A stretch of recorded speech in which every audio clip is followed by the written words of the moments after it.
What's up, everybody, and welcome to the Wrestling Exchange. My name is Ted. I'm joined with my co-host, Papo in the house. What's up, everybody? Listen, we're doing this new thing. We got some new things coming to us. We're working on a Facebook page, so there's a couple things we want to address. Number one, we want you to watch these videos. We want you to watch them. We want other people to watch them, and the best way to do that is to like, comment, subscribe, embed, share the video. Go to our Facebook page. We're going to include it in the links down below. Also,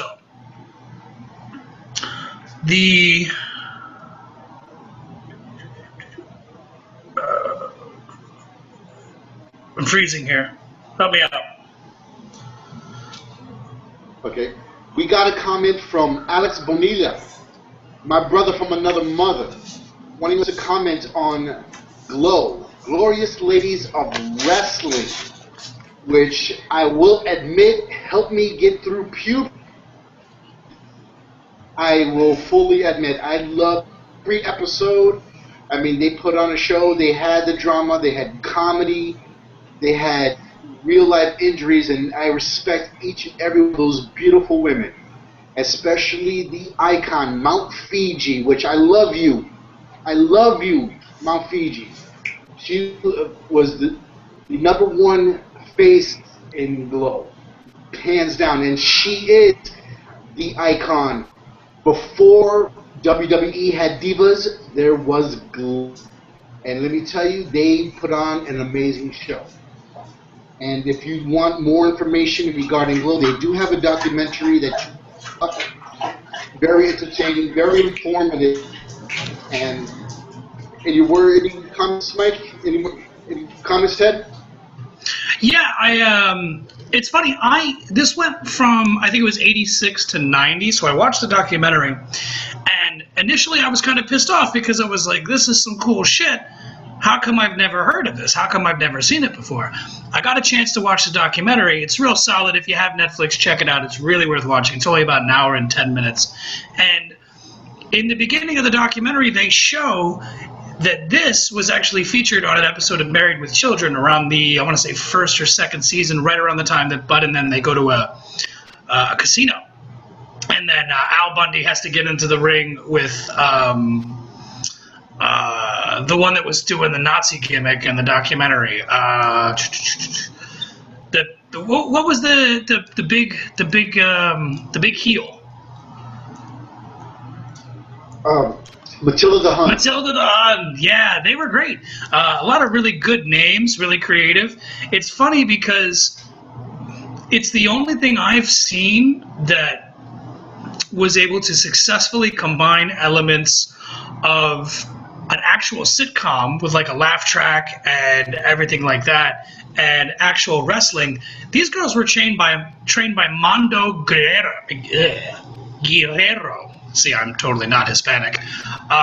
Pretty cool. They even tell the story about how one of the girls was getting out of hand and he put her in a sleeper hold. It was hilarious. Great stuff. Did you know that wasn't a real ring? They were taking bumps on just a flat cardboard ring with not even real ring ropes. Yeah, I did get that after I watched the documentary. But even though they did a really good job selling everything. I mean, what sticks out the most was there was an elbow injury where one of the wrestlers got her elbow dislocated, and they showed everything. I mean, I watched it frame by frame. It was disgusting. Yeah, really pretty squeamish. I don't have a weak stomach, but I just couldn't handle it. And there was one diva known as Ivory who started off in Glow as Tina Ferrari. Still one of my favorite divas today. Do you think it's kind of disappointing that she was the only one to make it out? Like, shouldn't there, like, given the amount of women that were there, and the fact that this was a show that just kept climbing and climbing in the ratings and only got put under because basically the guy who was funding it just decided to pull his money out of it, don't you feel like we should have had more than just one? I kind of feel like with such a good talent pool that there should have been at least 3 or 4. At least, just a few appearances maybe, Yeah, I agree. I mean, they should have been someone that actually should have been able to make it to WWE status, or at the time WWF, or wherever, TNA. I mean, they had a great talent, a great roster that actually can go, and they didn't even take advantage of that. I mean, but I do respect Ivory. I mean, she could go in the ring, whether a heel or a face, and let me tell you, those eyes are amazing. Yeah, and she is gorgeous too. Pardon the pun with gorgeous ladies of wrestling, but she is definitely a gorgeous lady of wrestling. Definitely. You know what? Alex Bonilla also wanted us to comment about something else. You know what I think about that? I think it's electrifying. It's electrifying. He wants to talk about The Rock being the successful champion he was, and I'm reading the note here, how amazingly nice and family-oriented he is. What do we think about the eyebrow-raising, trailblazing people's champ, the great one? The Rock is definitely the great one. Do this for you? With the eyebrow raising, pie eating, people's champ. He will always be the people's champion. Him right now, because let me tell you, he gets on that mic, people shut up and listen. When he's in the ring, he's got skills to put. He's got the skills to be the champion. And let me tell you, I always hope to come back. Wait for him to come back. But if he does, that's on him. And he'll be, anytime he wants to, he'll come back just like Ric Flair. When we get into Raw. Oh yeah, we'll be getting there. And you know what's funny too? Rock is amazing, right? Here's a guy he's half black, he's half Samoan, he's what, 6'4", 6'5", I'm gonna say 300 pounds of just monster. Just absolute fucking monster. And he's one of the nicest guys on the planet. Super charismatic. The guy's got a million catchphrases. Where can you go wrong with that? Right? If you got more catchphrases, like I could sit here, it would literally take me 5 minutes because I would come up with a few catchphrases here, and then it would take me another 5 minutes to remember all his other catchphrases. That's how many catchphrases he has. And the fact that he can just suggest something to the crowd that they're going to chant. Like, what was it? When he was feuding with CM Punk, which we'll also talk about that in a few minutes, and he basically said, and the whole crowd is going to chant something in the next 2 minutes, and then he says, you know, cookie puss, and the whole place just loses their shit, and they're all chanting cookie puss. It's amazing. He's just, he's incredible. Yeah. Man, I tell you, third generation wrestler, definitely on point with the mic. And I'm going to go ahead and post on the Facebook page your favorite Rock comment. Go ahead and comment below on your favorite, and we'll go ahead and we'll announce at the highest poll next week.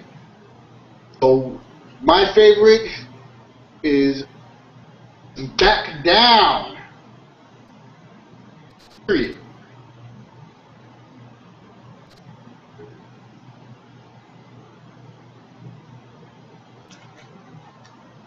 Ted?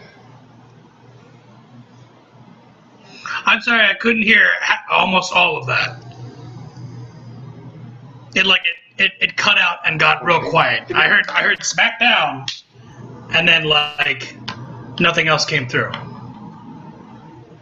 Oh, I was suggesting that put down on Facebook on your favorite comment on the favorite catchphrase. Mine being "Lay It to SmackDown," and I just wanted to know which.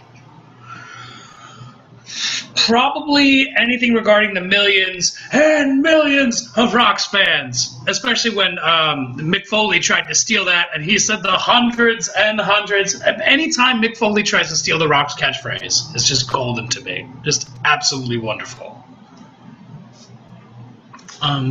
Is there anything else you want to talk about? Mm-hmm. Yeah, Rock's the People's Champion. He will always be People's Champion. When he feels like coming back, he knows he'll get a warm welcome and the biggest pop of the night. You know, I'm probably going to say something slightly unpopular here. I love The Rock. Love, love, love, love, love. I would love it if he were to come back. I just don't ever want to see him in a ring with John Cena ever again. It's like the Holocaust. I'm in agreement. Never again. It was awful. It was awful. They had so much money to be made, and it was just terrible. And I like them both, but like, I'd like to see The Rock come back and feud with anybody, just not him. Please, God, not him. I'm in agreement with you on that one. Yeah, I mean, there was some redeemable spots in that second match, but it really wasn't worth it. You were saying? Yeah, I'm in agreement with you. I don't want to see Cena and Rock again at all. Yeah, and it's kind of an interesting thing because if Rock, here's a good question: if Rock returns tomorrow, or let's just say Monday, right? Let's just say shits and giggles, Rock returns. Who would you like to see him feud with right out the gate? Right off the Wyatts. Right off the Wyatts. Yeah, I can't say I disagree with that. I want to see the Wyatts feud with everybody, so fuck it. Totally. Is there anything you wanted to get into before we get this guy started? We roll right into Raw? I want to say thank you to Alex Bonilla for those suggestions. I love you, man. Hurry back home. And your brother's back. And I miss you, man. Let's get Raw rolling. Yeah, and please do what Alex did. Comment, subscribe. Let us know. We can talk about more stuff you want us to talk about. We will totally do it. Raw. This week, we had a main event announced at the beginning of the show as a 2-on-3 tag match, but then they acted as if it was weird because initially they announced the main event. It's going to be a 2-on-3 handicap tag match, but then Ambrose shows up later and then puts himself in the match. And you know what? I'm getting ahead of myself. Show starts off, John Cena coming out. He's talking about the network. He's talking about getting a free preview because this was the last night that preview was going. He talks up Roman Reigns. Roman Reigns comes down through the crowd to the Shield's music, or just Roman Reigns music now. They talk about Kane. They talk about Orton. They talk about leaving the two at Battleground. And we get a nice surprise, right? Ambrose interrupts them on the Titantron and basically tells them that he's going to get involved, and it's going to be a 6-man tag. And then he gets jumped by Kane, Rollins, and Orton. How did you feel about this, the segment that it was, and then that immediate beatdown to Ambrose? Okay, it definitely added flair to the drama. But let me tell you, after watching him get beat down, I got more respect for Ambrose, especially after that curb stomp that was disgusting. And I was like, oh my God, he's dead. But before the curb stomp, he turned around, looked at all three of them, and said, is that all you've got? And let me tell you, that was enough to get me standing up watching Raw. I was like, yeah, come on. And what I was hoping for was at least Cena and Reigns come at least back him up. At least for the 6-man tag. So they can go ahead for a decent main event. But they just stayed in the ring. Like, come on, man. At least back up your partner. Yeah, I thought that was kind of weird, too, because I felt like they should leave the ring and at least, like, look for them in the backstage area. You know, I mean, obviously they won't know exactly where they are because they're in different buildings each week. But you would think that at least, they would be like, come on, let's go find them. And, you know, you just show them running backstage and maybe they show up and as soon as they get there, like Orton and Kane leave and nothing. Kind of feel like they wasted some time there. Then, that curb stomp, that thing's just a thing of beauty. It's really disgusting, especially when he jumped from the one crate and Ambrose was like laying head first on the other crate, and he jumped up and did it. Ugh. Looks like he kills him every time. Following that, we had Sheamus versus The Miz. What was our overall opinion of this match? I'm not a fan of Miz.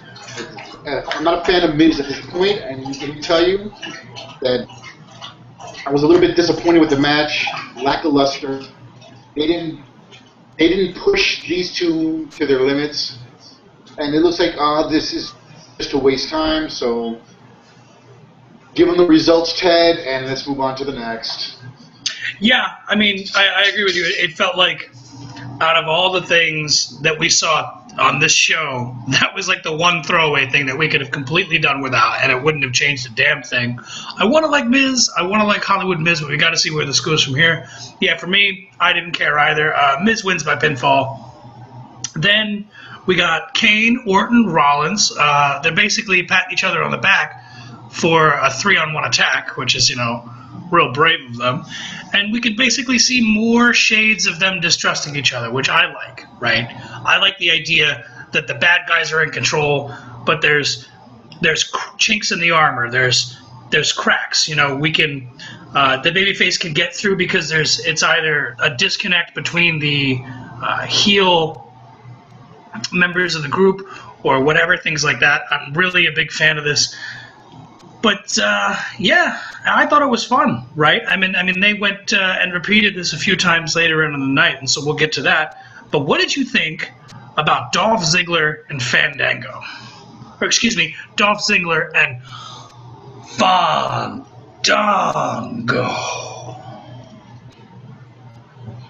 Yay! But it was an entertaining match, and let me tell you, that Famer gets nastier and nastier every time I see it. But the highlight of the match was when Summer Rae did the little thing in the ring, and they hooked up with the show-off Ziggler after his win. So, does it pay to be a show-off? Comment down below. But the match was actually better than the Sheamus match. So, go ahead, Ziggler, do your thing. And yeah. This is all tied into the Battle Royal for the Intercontinental Championship. Yeah, and I like that, right? This is kind of like a little mini feud that has some substance. It gives us gives us a reason to care why these guys are feuding with Summer Rae and Layla, and they're, that theme is running through with also that Intercontinental Championship Battle Royal match. So it's nice, these to see these feuds kind of interwoven with each other, and they're not just isolated feuds like, oh, these guys are going to fight, and oh, these guys are going to fight. It's all related and intertwined. Were you expecting? Maybe I'm a little bit sick. Maybe my mind isn't where it ought to be, and I was just waiting for Summer Rae and Layla to start making out. Am I wrong? No, you're not, because I was waiting for them to make out. I'm glad I'm not this one. For real, man. I see them two come out. Layla is completely sexy to me, and then to see them two intertwine now, I was expecting for a match, but they didn't get a match, and now they're buddy and totally screwed over your boy, Mr. Gay Fandango, and they took off with Ziggler, so we know a threesome is in the works. Yeah, and man, yeah, I don't disagree with you there. I think Layla's hot. I really do. She kind of reminds me like your friend's mom type of hot. Like, I can't really describe it. Like, you can tell that she's not young, but she's not old either. So yeah, like she reminds me of someone who you're friends with. Their mother had like a kid when she was like 16, and she was still really young, so she's still kind of young right now. But yeah, they're delicious. Yeah, I mean, Milk status. Definitely. And the only thing that really happened here is, like you said, that nasty Famouser, which this goes to a point I wanted to make, right? So like everybody should have signatures and finishers, but it shouldn't always be that kind of like predictable comeback where I hit this move, I hit that move, I hit this move. Like, for example, well, I'm not throwing Cena under the bus, but he's a perfect example, right?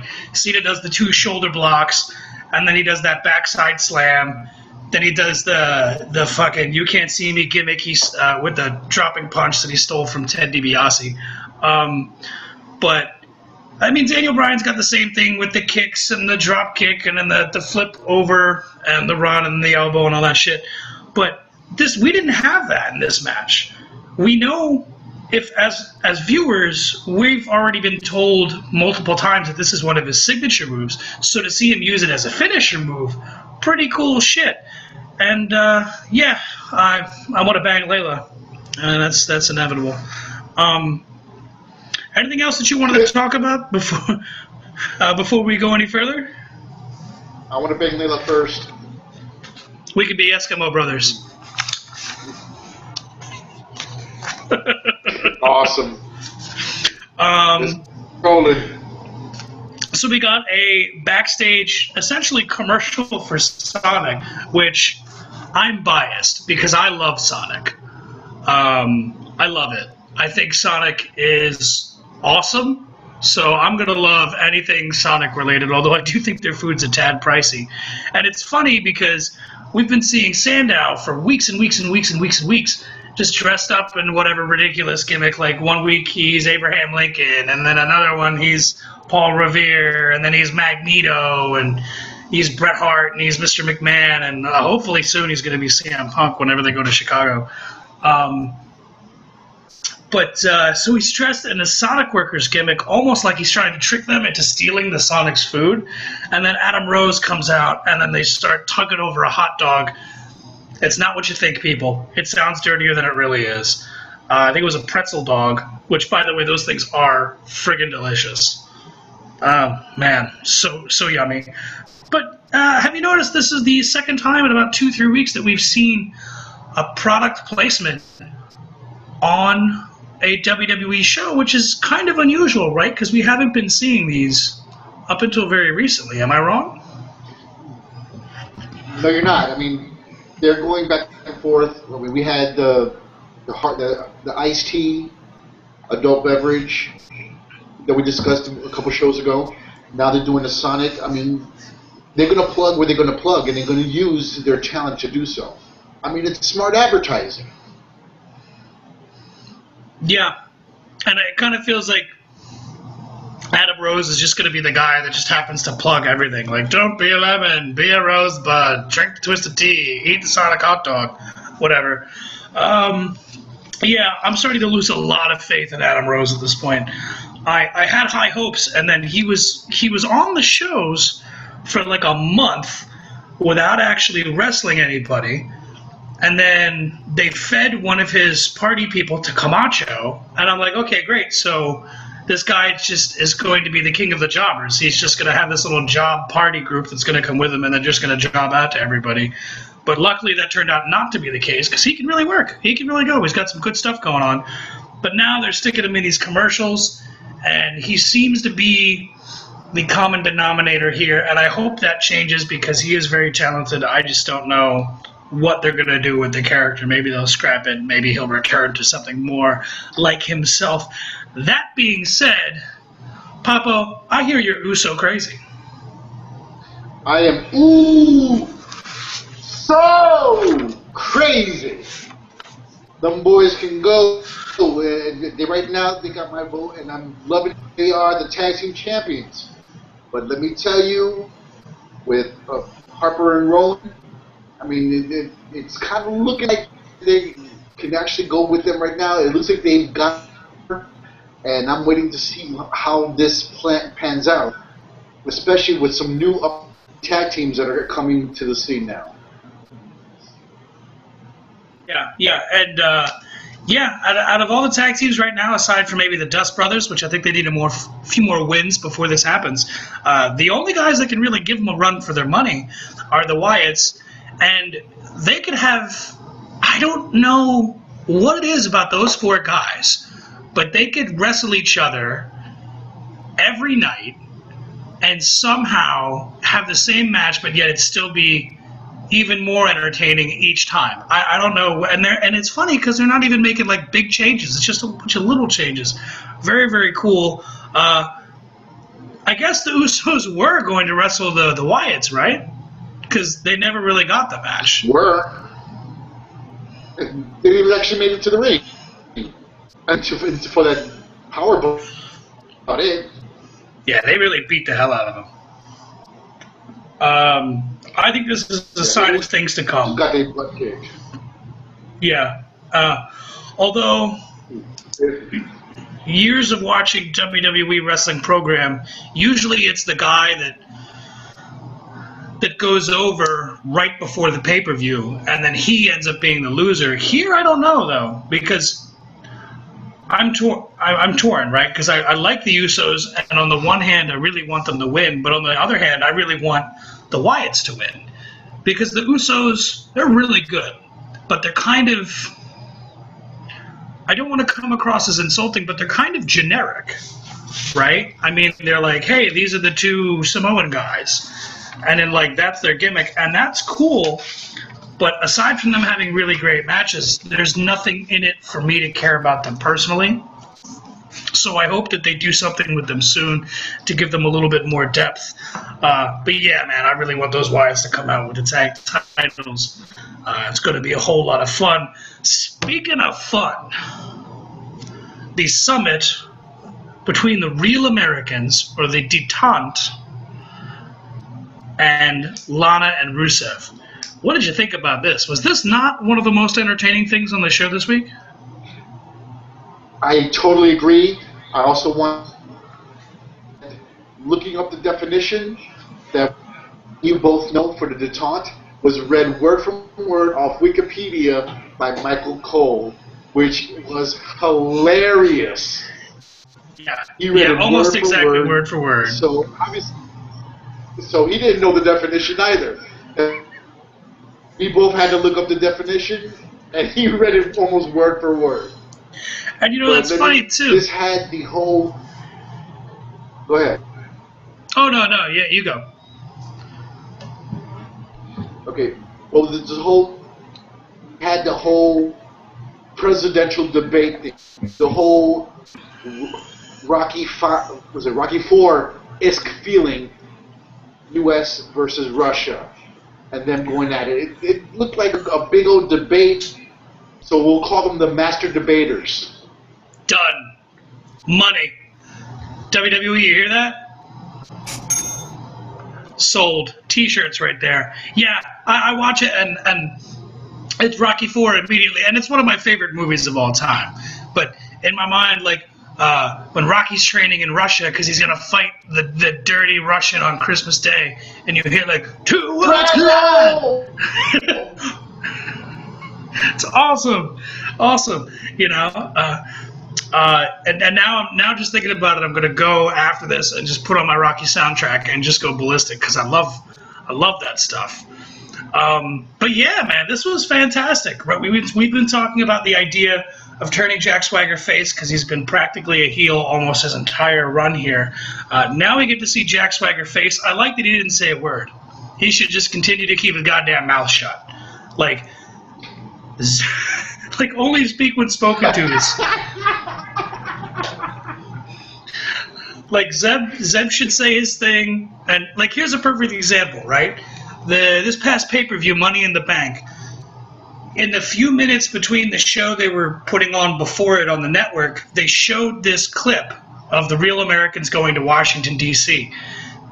And they're standing there on the steps of the Lincoln Memorial, and Zeb's talking about how all the things that are wrong with America, and he'll say something, and then Jack Swagger will say something, but then you immediately realize Swagger ain't that bright. Like a perfect example of that is they're standing there, and he's like, "Yes, the Abraham Lincoln, the greatest president of all. Jack, what do you think about good old Abe?" And he goes, "Yeah, honest Abe, cut down that cherry tree and couldn't tell a lie." And it's just like, dude, it's George Washington.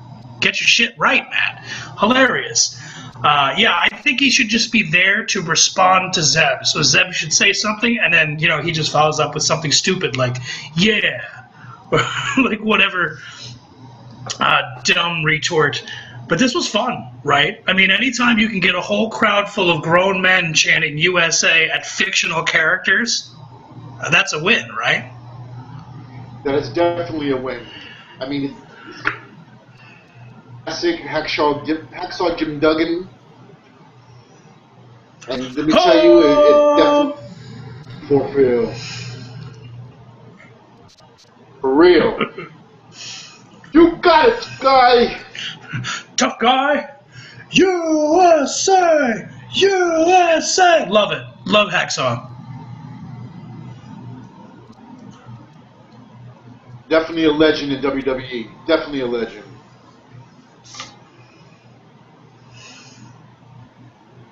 But with yeah, this debate going,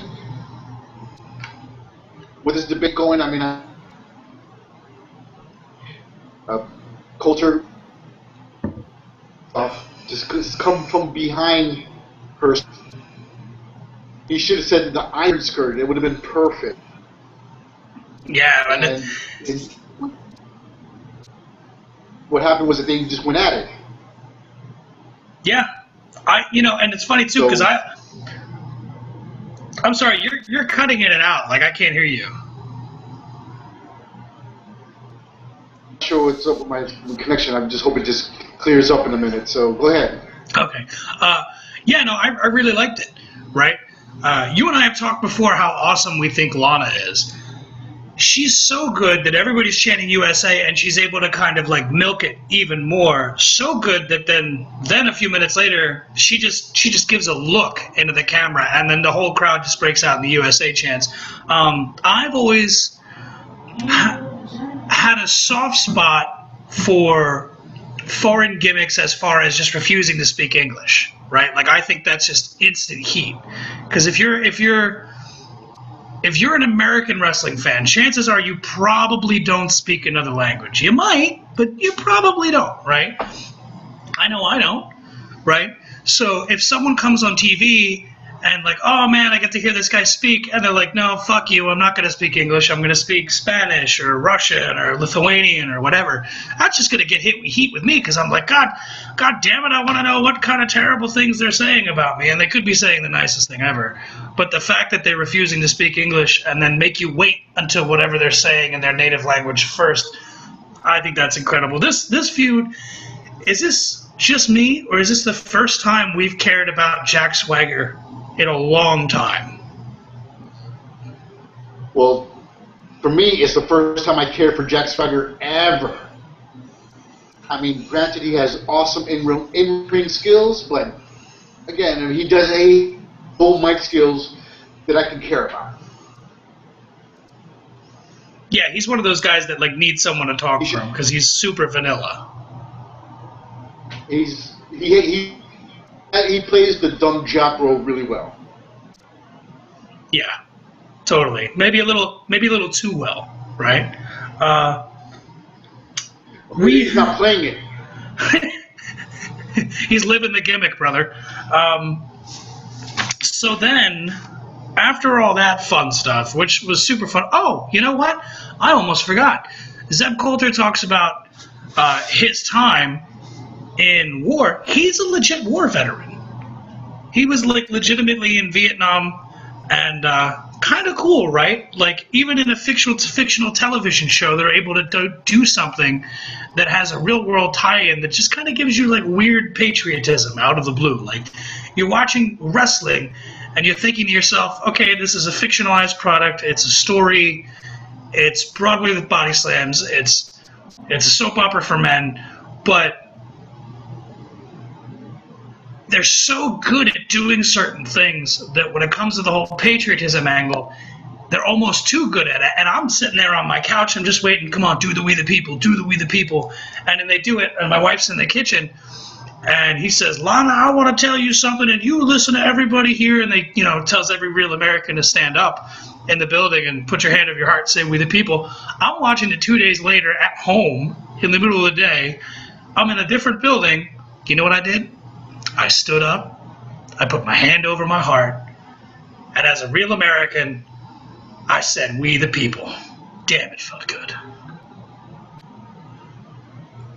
Glad you felt satisfying. I'd feel even more satisfied with But Lana. I love the way they... Touche! Zoop.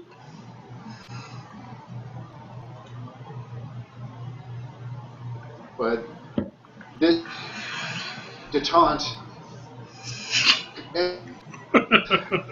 what we have here... where Rusev goes to kick Swagger, and Swagger catches him in the Patriot Lock. Oh, that was super cool. I saw that he scouted. That was actually pretty good. Yeah. Super cool. It definitely had my attention. And yeah. That was into that, so... Yeah. And you know what's funny, too, because that's one of those moves that had Kurt Angle never got the ankle lock over, I don't see it could ever be used. Or you know what? No, didn't Shamrock use the ankle lock, too? The ankle lock. Okay. And Kurt Angle. All right. I wanted to make sure. But that's a move that you normally, like, you and I know that the ankle lock legitimately hurts. You can legitimately just snap somebody's ankle in half. Not a problem. It's easy, just a little bit of pressure the right way, pop, right? That's not a visibly impressive move, and I've always felt that that's kind of a hard one to get over. And then they're using it here, and it kind of, I don't know, it kind of adds to Swagger. He's got a whole bunch of moves, and maybe he can come up with a new one, and maybe, you know, actually win a match with the Patriot Lock, because I don't think I've ever seen that since he's been using it. So we got Alberto Del Rio versus Rob Van Dam. I don't know about you, man. They could fire Del Rio tomorrow, and I wouldn't give two shits. What do you think? I mean, Alberto Del Rio, he can go. He's got awesome in-ring skills. He's got awesome mic skills. I mean, but for some odd reason, there's that's lack of luster there. I mean, he looks too clean to be a heel, but then looks too dirty to be a face. I don't know if that makes sense or not. No, that makes perfect sense. It's weird, right? Because I never cared for Alberto Del Rio, but I had thought that he would make an excellent Hispanic face at a time where you really don't have that, right? And then they did that, and then I was totally on board for it. I was like, oh man, I kind of like Alberto Del Rio now, because they're doing something that makes me care about him. But then, like, they dropped it almost as soon as they started, and I don't give a flying shit. I think Alberto Del Rio is good. You know what? He's a B+, and there's nothing wrong with that. But yeah, I totally agree. Alberto Del Rio is a B+ player. I mean, as of right now, there is something of lack of luster there that he's needing. Hopefully, he will go ahead and get that as he proceeds on with the WWE. But honestly, he came out on top against RVD with the arm lock, which showing here that this is the second time within a month RVD is tapping out. Yeah. Any insight on that? Yeah, I just kind of feel I don't mind losing streaks, right? It makes sense for a guy like Rob Van Dam to have a losing streak because he's here. His sole purpose is to put younger guys over, right? Just to help that roster get some real brand recognition. You know, when you look at a guy and you can see, oh, that guy's a top star because RVD helped get him there, right? So I don't mind the losing streak, but it's weird that he's tapping out. I don't know why, but something in my mind just bothers me that he's tapping out. I can't quite place it. Like, most guys that tap out, it wouldn't bother me, but Rob Van Dam tapping out, it just doesn't seem to fit the character. Not that he's so tough, but I don't feel like Rob Van Dam would. Maybe I'm just getting too deep with it, and I should just shut my mouth and just enjoy watching wrestling. I don't know. But, yeah, he lost with cross-arm breaker. Anything else you wanted to talk about that, or can we move on? Because that match was, as good as Rob Van Dam is, it was kind of forgettable. Yeah, let's just keep rolling on. Rolling on. We got a promo adding the documentary for the best in the world at what he does, not Chris Jericho, but Charles Montgomery Punk, or Chicago-made Punk, or Chick Magnet Punk, whatever or Cookie Monster Punk, I forgot about Cookie Monster, whatever CM stands for in the CM Punk, his DVD that ironically came out of him talking about how he's can't affect change by sitting on his couch and he needs to be here to make this place better. They made a big deal about putting that on the network. And it seems like that's the way they're going because they're converting most of the DVDs into the network library. I don't know about you, but for me, this is kind of proof positive, even more so that we are going to see the return of Punk. And I'm going to say that we're going to see the return sooner rather than later because of this right here. I am so ready for him to come back. He's got awesome mic skills. He is definitely got the in-ring talent. Former heavyweight champion. I'm waiting for you to come see him. Come back and save the WWE from these jabronis that think they got mic skills and put them in their place. Seriously. Come back. We're waiting. And you know what's funny? Speaking of CM Punk, we were mentioning earlier favorite Rock catchphrases and moments because we had mentioned Rock and CM Punk. I would love to see them feud again, right? Because when Rock came back and he had those 2 matches with Punk, he made Punk look like $1 million and vice versa. And man, like that was just money, right? Because Rock's saying all his catchphrases and calling him names, and CM Punk's like, you know what, man? You've never faced a guy like me. I'm dangerous. I'm not going to come out here saying my catchphrases, pan to the crowd. I'm just going to kick your ass. I would love to see another feud between them. So, just if anybody was interested in what we were thinking about that, again, comment down below. Let us know what you think. Do you think CM Punk is coming back? When do you think he's coming back? Maybe a surprise entrant in the Rumble. I don't know. Comment down below. Let us know. Next up, we got Nikki Bella. I love Nikki Bella's boobies. What do you think? Yeah, they're beautiful. Gorgeous face, and that ass is dynamite. And you know what? Those boobies, twin magic. That's what they really are.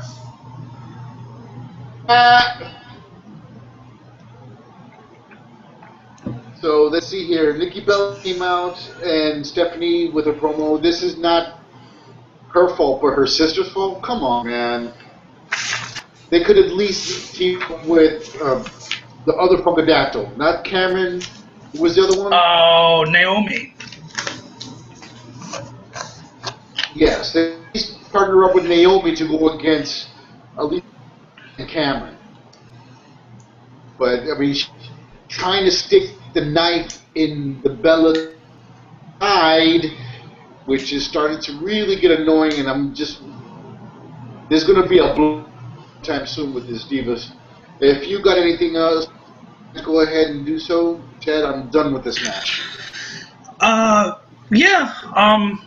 kind of worry about this because I wonder how the payoff is going to be, right? I mean, classic wrestling storytelling is good guy versus bad guy. Good guy wins in the end. Good triumphs over evil. That's what we want to see. Doesn't happen to happen every time, but generally speaking, you know, good triumphs over evil. It's what works in the movies. It's what works in the books. It's what works in the comics. That's just how we feel about things. So when I see this feud and the Bellas are split up, so Bree's at home, Nikki's at the show. I'm waiting for Nikki just to show up, or Bree to show up in the crowd and like jump the barrier and do something like we've seen about 1 million times before. And I'm okay with that. I've always loved that for some weird reason, even though it's totally predictable. My concern is how you do the blow-off, right? Because first you would say, okay, well, Bree will have a match with Steph. But now that Steph's transposing all that punishment that she would be giving to Bree if she was there, it's now going to Nikki, makes me wonder, well, who's going to get the payoff? You know what I mean? If there's no 2 Stephanie McMahons, so is it both Bellas versus Stephanie McMahon? Ooh, do we get a Bella versus Bella? I don't know. And I'm only excited about this. I have a confession to make. Are you ready for my confession? Bring it. I'm addicted to Total Divas. I never thought I would hear myself say those words. I've been watching it on the network. I love it. I'm so addicted to Total Divas. And then just booties everywhere you look. It's amazing. Another reason to get the network. You can look at booties and boobies all day. Wonderful. But yeah, no, the match happens. Apparently the Funkledactyls are no more. Fox and Cameron win by pinfall. Really couldn't care, right? This match was super short. Then we get another Triple H segment where, what was it? Orton says, "Hey Hunter, you know, I don't like the idea that there's this. I don't trust Kane." And he says, "Don't worry about it, bro. You're the guy. We're planning for you." And then he says, "I don't like having a plan B." And he goes, "Bro, don't worry about it." Loving this dissension amongst the bad guys. It kind of leaves room for the good guys to come in and squeeze out a victory. And we'll talk about that later because that's going to lead into the pay-per-view. But how awesome are these backstage segments with Stardust and Goldust? And is it disappointing that we didn't actually get a match tonight, just a segment with them? It was kind of disappointing. I mean, I am so ready to see more of Goldust and Stardust together, especially with Stardust being the bizarre one now, and Goldust being the normal one, which is awesome. For real. So, I am so ready to see more of them in the ring and waiting for them for their tag team run. Yeah. I kind of feel like they were hesitant and they didn't know if Stardust was going to work. And I think now that they know it's worked, they kind of want to save it and not just give it away so easily. My body is ready. All my money. Just Stardust. Give me Stardust for the next 20 years. You know, Stardust and Goldust interacting with each other. It's awesome. It's like I'm going to Bizarre Town, USA. It's great. Yeah, that's pretty much it for me. Anything else you wanted to add to this bizarrely awesome Rhodes Brothers promo? Only thing is that I'm just waiting for them to see on how long it's going to take for their tag team run. Head for those titles. I hope sooner rather than later. Here, it looks like they may have a little feud. It looks like they may have a feud with each other pretty soon also, because they're hissing and chomping at each other, which is hilarious. Yeah, it's like super entertaining, and they're just trying to like out-bizarre each other. It's great. I love it.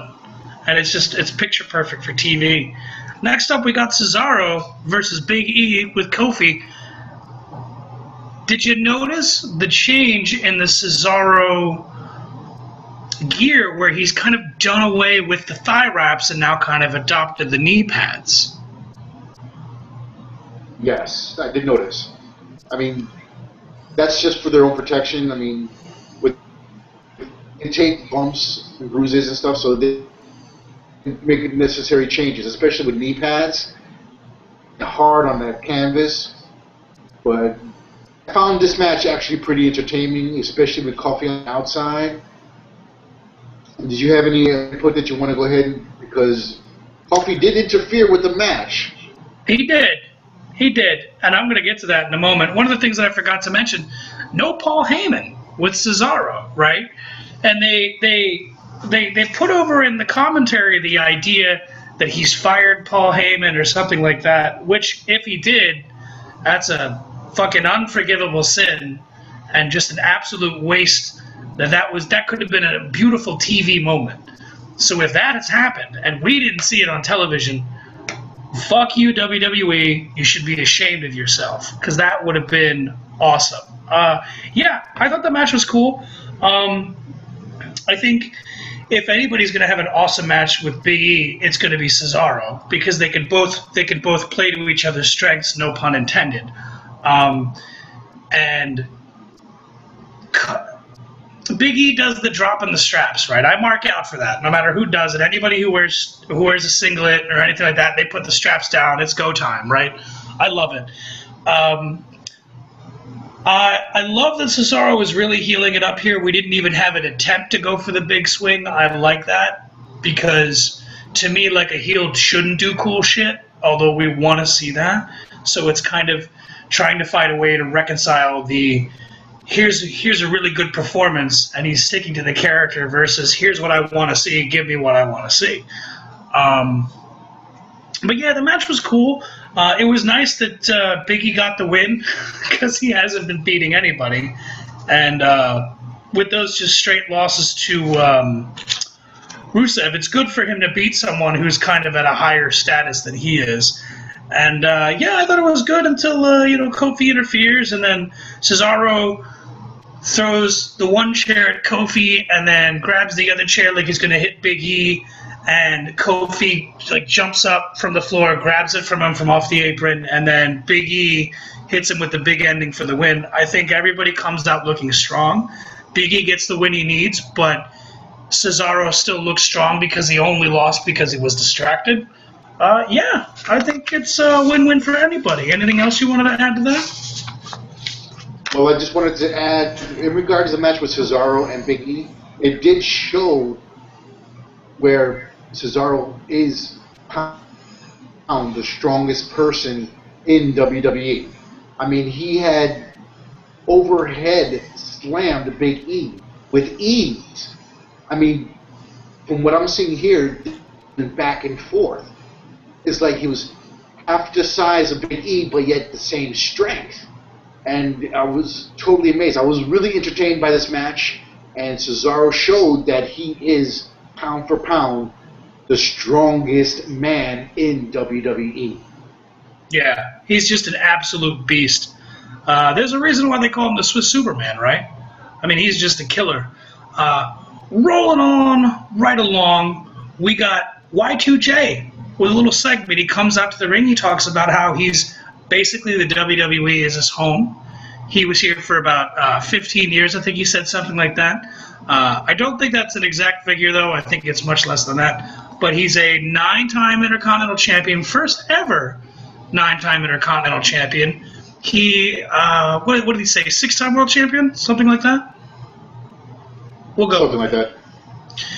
And, more importantly, not only is the Ayatollah of Rock and Rolla, not only is Raw his Jericho, not only does he have his own brand of alcohol, Jericho-hol, and we are all Jerichoholics, not only does he have really cool catchphrases, he's like a shorter, white guy discount version of The Rock, right? Where he's got a million catchphrases and everything he does is super entertaining, except he doesn't do movies, he's just a rock star in the off time.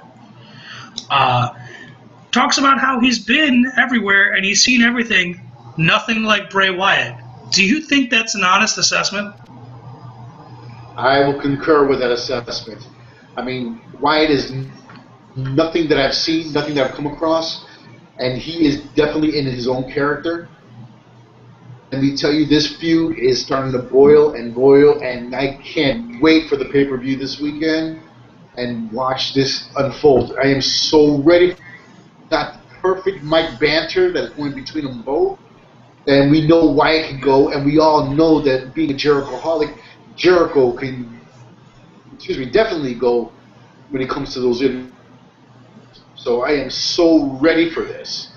Yeah, it's just money all over the place, right?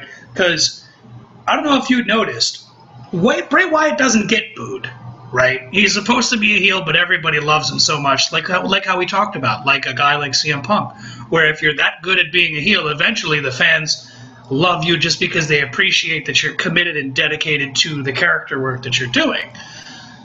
We've got that with Bray Wyatt, where everybody cheers for Bray Wyatt, and like, yeah, we know he's a bad guy, but he's just so damn entertaining, we can't help it. Here, when put into a situation where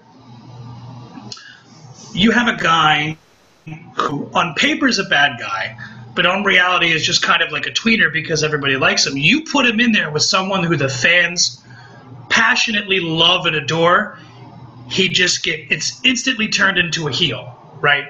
He's talking and the fans just start chanting boring. They're like, to hell with it, you know? we love Bray Wyatt, but we love Y2J even more. He says, Y2J, I picked you because you said you were going to save us, and you didn't save anybody.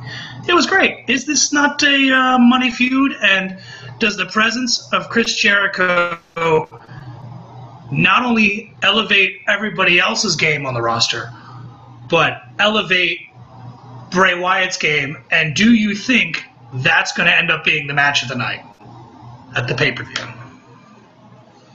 The way Jericho can go, the way Wyatt can go, I believe it's going to be one of the top matches of the whole evening, especially with their skills and microphone skills. It looks a promising show, definitely hands down. Yeah, I'm totally waiting for it. So basically, they had a little banter back and forth. Lights go out. Eric Rowan, Luke Harper, they come in the ring. Jericho slides on out of the ring. Thing of Beauty starts backing up the ramp, watching the two Wyatts in the ring. Of course, Bray comes from behind, Sister Abigail on the ramp. It's a Thing of Beauty. I love it when he does it. Looks like he kills him. Next up, we got AJ Lee versus Eva Marie. AJ wins with the Black Widow. Is there anything more to say about that, given that Eva Marie is probably one of the worst female wrestlers ever? Nothing more I want to say, only that the Black Widow looks the most disgusting submission ever. But other than that, let's keep rolling. Yeah. The only things that I really wanted to mention here is that that is super gross, right? When it just gets slapped on, it's amazing. And it's really good when she's coming off the ropes, and it almost looks like she's going to do like a tilt-the-world DDT or arm drag something, and then she goes into that. Super cool. We got Paige on commentary here. Real quick, I just want to touch on this. She's really good on commentary. And they're kind of, she says that, oh no, AJ and I are cool, we're buds, you know, she's my frenemy. And they have this weird banter after the match where it's the two of them. I like that. I think this is going places. I think we're going to see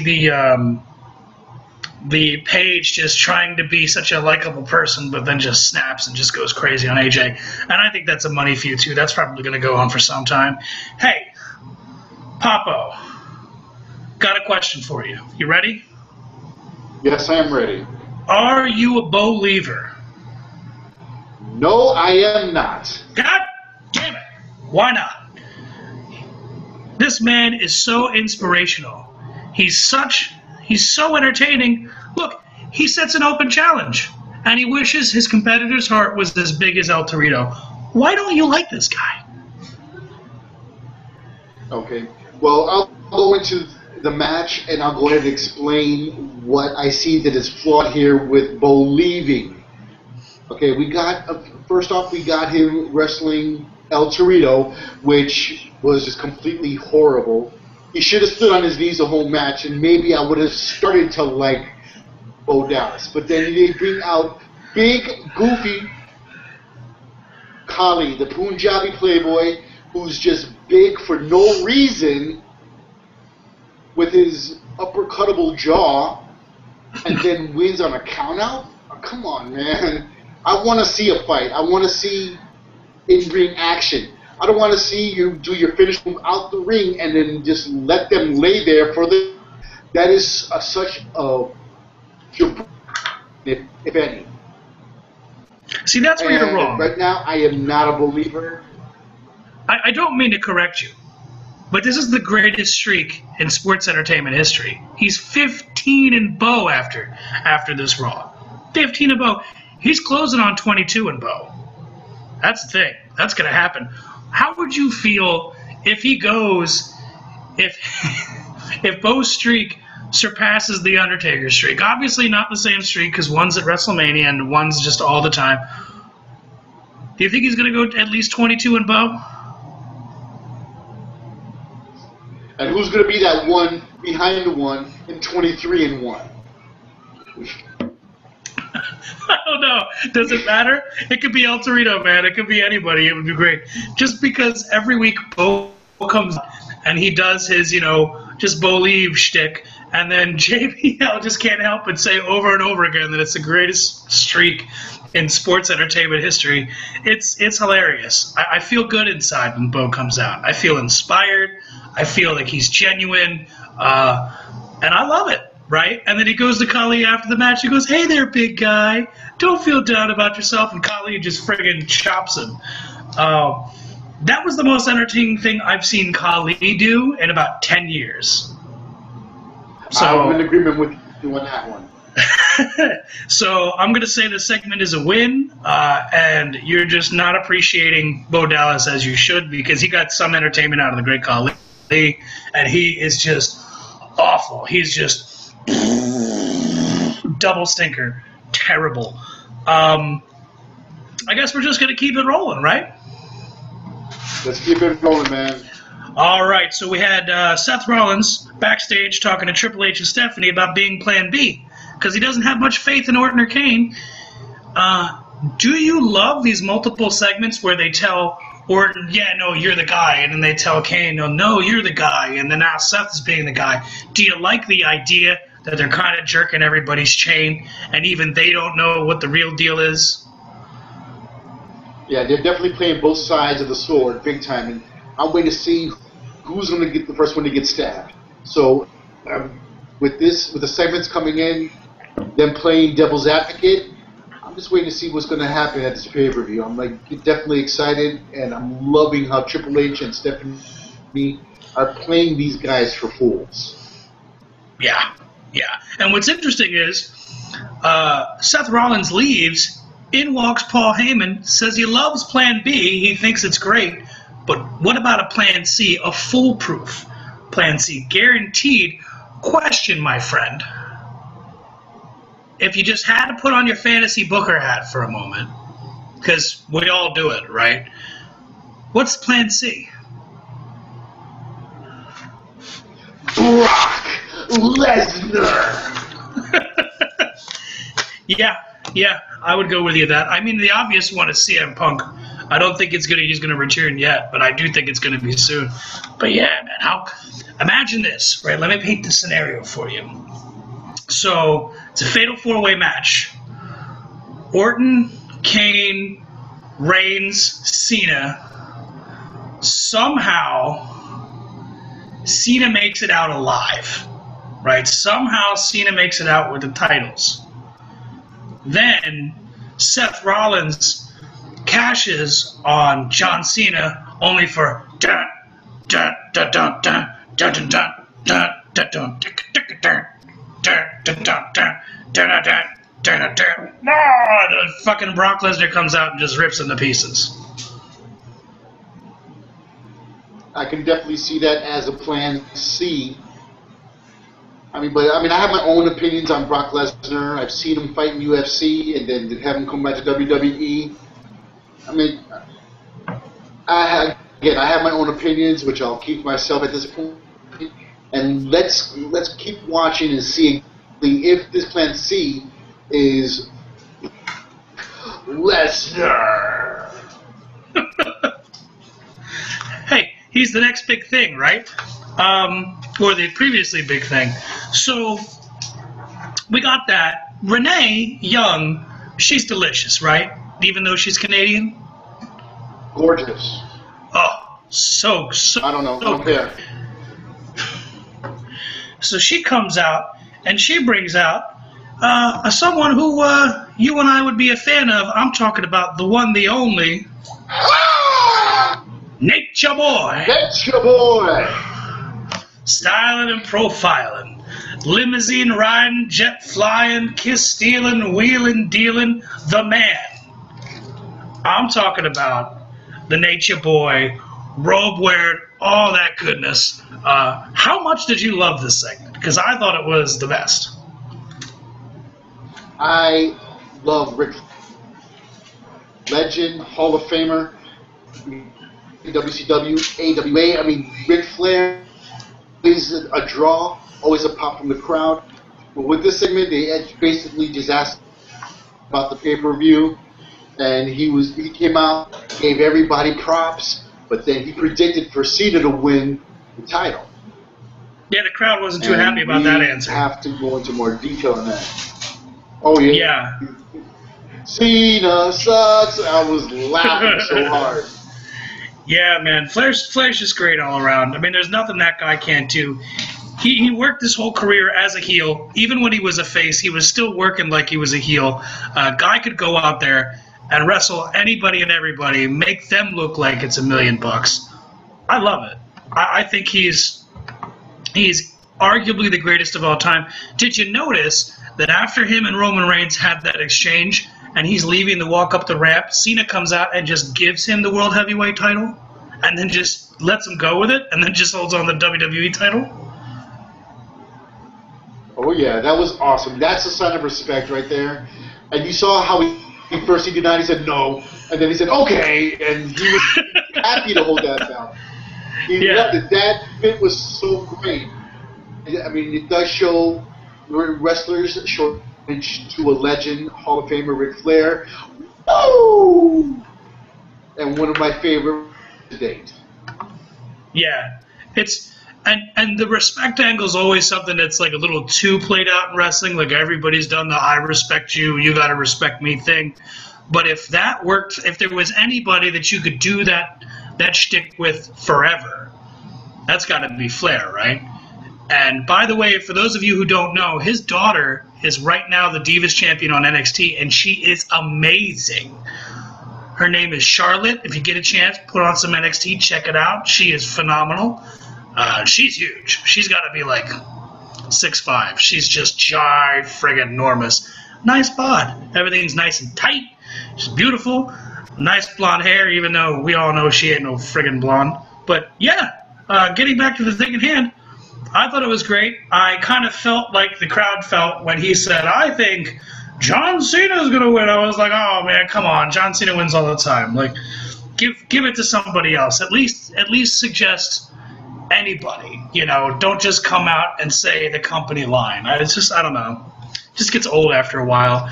And then if he does win, or no, excuse me, he has one more time to lose the title and win it before he ties Flair. So, I don't know. I'm not really into it. At least his pick for the match. And then we had the main event, which is Roman Reigns and John Cena versus Seth Rollins, Randy Orton, and Kane. There was a couple of things I found about this match to be a little weird. First, though, what were your overall thoughts? Well, honestly, during this whole, I was totally waiting for Ambrose to come out in total face, where he gets beat up in WWE and then comes back up the face. You know what I mean? But, from what I saw from the main event, the one that stood up is my man, Reigns. I mean, he shined throughout that whole match. I mean, he was completely flawless. I mean, there was I saw a few slips on Cena's side, and then I on Rollins were a little hesitant there, and Kane messes up. So, but the one that was actually on point with all their moves was Roman Reigns. But as for, it was an entertaining match. It ended with a DQ. Do you have any comments that you want to add to that? Oh, yeah, totally. I kind of liked well, actually, before I get into that, I'm with you on the Ambrose thing, right? I felt like, because the show starts and they announce it as a 2-on-3 tag. And you're like, okay, that's the main event. But then Ambrose, earlier in the show, says, oh, no, I'm going to join you, and it's going to be a 6-man tag. And then he's taken out. So the whole show, I'm thinking, okay, well, Ambrose is going to come back at the last minute, or something's going to happen, some shenanigans. Maybe Rollins tries to cash in, and Ambrose runs down like a madman. Maybe some of that. They didn't do that, which I kind of thought was disappointing. But I guess kind of lends some reality to the situation where in real life that wouldn't happen. But I don't know. It's pro wrestling, and that damn sure ain't real life. But a couple of things I really liked about this. Well, one thing I really liked about this match is the story that they told, right? Because in a lot of matches when I watch, the pro wrestlers pride themselves on telling stories. And in a lot of matches, I'm not able to see the story, but when I see it, it's actually a really cool, subtle thing, right? So the match starts off with Cena Cena mixes it up with Rollins. He mixes it up with Orton for about 10 seconds, and Orton says, well, I don't want to fuck with that. And then he just kind of tags out and tags in Kane. Kane just shoves Cena, and then Cena's like, well, I'm going to give it to Reigns. Cena, who's strong enough to take on Kane, gives it to Reigns. So to me, that was kind of really cool because it further establishes that this guy is definitely a top guy. Maybe not the top guy, but definitely a top guy, to where Cena would say, I'm not messing with Kane. That's all you, you know. But yeah, I'll tell you what I didn't like. The no 5 count by the ref, right? Like, just Kane came into the match and just started putting I forget who was in the ring, but just started putting the boots to him. And then Charles Robinson, you disappoint me, because he didn't say, get out of the ring, I'm going to count you out, and then just do the count to 5 bit. Doesn't even do that. Just stands there and tells Kane to get out about 100 times, and then just goes like, screw it, DQ. Is that something that I'm just being too picky about? Am I just a spoiled wrestling fan here? No, you have every right to be upset about this, because at least we deserve the 5 count. But, I mean, again, if he's telling them to get out the ring, he's going to go ahead and get disqualified, and we know this. But, I mean, we still got to deal with the tag teams holding on to the cords outside the ring, which it provides the competitiveness and ruling on the tag teams. So, again, they should have came in with at least a 5 count before they rang that bell. Yeah, and I'm very much of the opinion that, like, although we can't do everything old school, there's a lot of old school stuff that works, and heels have to have rules to break, otherwise why would we boo them, right? But overall, I think it was a cool match, and then it kind of ended in 2014 Raw fashion, where just like it's just schmozville, right? Like, this guy gets this guy gets that guy, and then it's just finisher, and they're just super crazy. Reigns speared Cena by accident. Like, I think, what was it? He was going to hit Orton, but then Orton moved out of the way, and then he hit Cena. I thought that was fantastic, and the place popped. Did you hear how they just went nuts when Cena got speared? It was the highest pop of the whole evening, especially for that main event, and that's main event stuff right there. I mean, when I saw Cena get speared, I was like, yes! Yes! Yes! So I was so ready for that. And then all of a sudden, we see more dissension. Go ahead, Ted. Yeah, man, no, I'm with you. I like it, right? It's that slow burn. It's that, hey, these guys are going to feud at some point, and it's slowly building on that. Just give us a little bit here, give us a little bit there, make us really want it, you know? Just like any feud, any two guys can go out there and have a match. And it could be the greatest match that's ever been had, but if there's nothing about the story between those two guys that makes me care, then the match is pointless. It's worthless. If it isn't going to make me want to go to the show, if it isn't going to make me want to buy the pay-per-view or go get some tickets or root for my guy, then at the end of the day, it's just empty. So they're doing something now in the past 6 months where everybody is just on point, and you kind of care almost every story, and it kind of sucks you in. And this Raw was so good, it was super fast for 3 hours. Do you think they're kind of now hitting their stride and figuring out how to book a 3-hour show? I'm definitely in agreement on that. They are actually putting in drama. They're putting in the wrestling. I mean, some of the wrestling is lacked, and yet they're still filling in the spots with quality wrestlers, such as Big E, Cesaro, a good main event, impromptu matches, a quick set here, a quick segment there, and it's starting to actually pan out hours. And it's actually keeping people watching and people in their seats in the arena. Definitely got me at the edge of my seat. Yeah, totally. I think it's great. Listen, I think that's it for tonight. A couple things we want to plug, ladies and gentlemen. Your favorite glow moment. Comment. Let us know in the section down below. Your favorite Rock segment, favorite Rock catchphrase, anything about The Rock, even The Rock's favorite movies. We'll forget like The Tooth Fairy ever happened, because that movie was just horse shit. I had to watch it at work. where I worked, we watched that movie like every day for a year, and it was like horrible. I wanted to kill myself. But comment, let us know in the section down below. We're going to post this link to, or we're going to post this to the YouTube, the Facebook page. So in the link down below, you'll see the Facebook page as well. Go there, tell us what you think, comment, subscribe, interact with us. We'll read your comments. We'll give you a shout out. We'll give you everything but a free t-shirt, because we don't have t-shirts. But hey, we're going to get some internet recognition, and who doesn't love that? My name is Ted. That is Papo. Anything you want to say before we go? Comment, Facebook page, do it all. Favorite moment, favorite glow wrestler, your favorite rock catchphrase, comment down below. Good night. Good night. This is Wrestling Exchange signing off. You don't have to go home, but you can't stay here. Keep both feet on the wheels, drive safe, and we will see you next week. Peace.